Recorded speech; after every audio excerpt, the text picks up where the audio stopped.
Welcome to week 22. Today's episode will be about deload. What's the benefit of including deload weeks in your training program and how often should they occur? But first of all, let's take a look at this week's quarterfinal workout and the updated worldwide ranking. It was the 6th time I did test 1 from 2021, although it feels like the 100. But at least I'm seeing progress each time. This time I was determined to reach that top 3000 score, since I was only 8 double unders from it last time.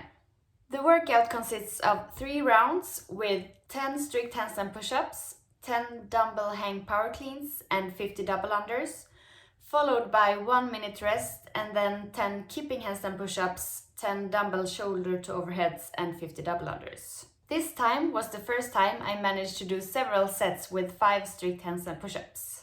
Mini PR.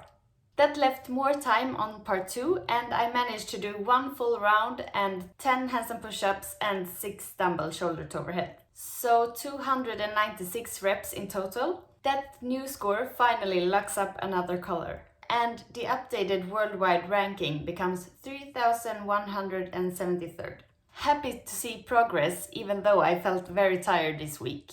I've actually had a very good training period up until this point. The only times I've deviated from my training program has been when there's been a competition or a qualifier. But I'm starting to feel that it's been 15 solid weeks of training with progression. However, I'm still hitting small PRs frequently, so it's been hard for me to tell if a deload is what would benefit me at the moment. But sometimes the mind needs to rest more than the body. Me and my coach has followed the device that most of us live lives where training isn't everything.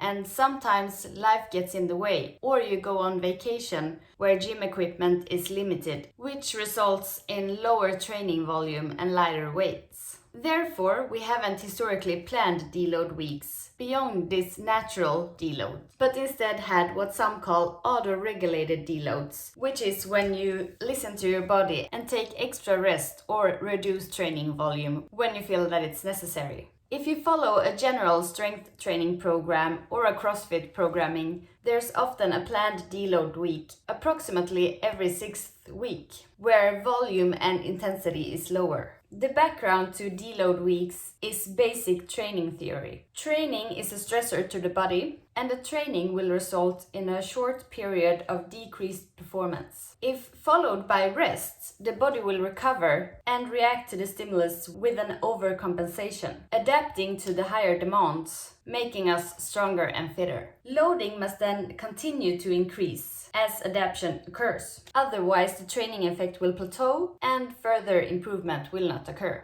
In a training program, you can have periods of overreaching, which implies very high training volume with heavy and intense load, which will result in a temporary deteriorating performance. If followed by a period of rest and lower volume, the overreaching will lead to a supercompensation with increased performance. The absence of rest will, on the other hand, lead to overtraining. Symptoms of overtraining are deteriorating performance, tiredness, decreased appetite, sleep issues, loss of motivation and the ability to concentrate, feelings of depression, anxiety, restlessness and annoyance. The athlete doesn't enjoy training anymore, resting heart rate is higher than usual, and heart rate spikes even on sub-maximal training load. Overtraining affects hormones, the immune system and the nervous system, and could take months to recover from. A single rest day will not be enough to fully recover after periods of heavy training volume. Therefore, a deload week every now and then is necessary if you want to be able to train harder and become better. The benefits of deload weeks with light training compared to full rest is that you will keep your movement patterns fresh and avoid any impact on your technique. Because of the increased blood flow from light training, you will flush out metabolites and increase recovery. To summarize, you can plan deload weeks into your training program, or you can do auto-regulated deloads when you feel like you need them. Deload weeks will reduce the risk of injury because the body has time to recover micro damages in the muscle tissue and result in less muscle and joint pain. In addition, you will hopefully get motivated to get back to heavier training afterwards, since you feel recovered, less tired, and your glycogen storages are filled up. I will definitely enjoy the upcoming week of deload, mostly being able to do other things than training on my biggest weaknesses. For instance, some outdoor running, and also flush out some accumulated fatigue. That was it for today. Remember that consistency is key to all worthwhile things in life, not least when it comes to training. See you next week.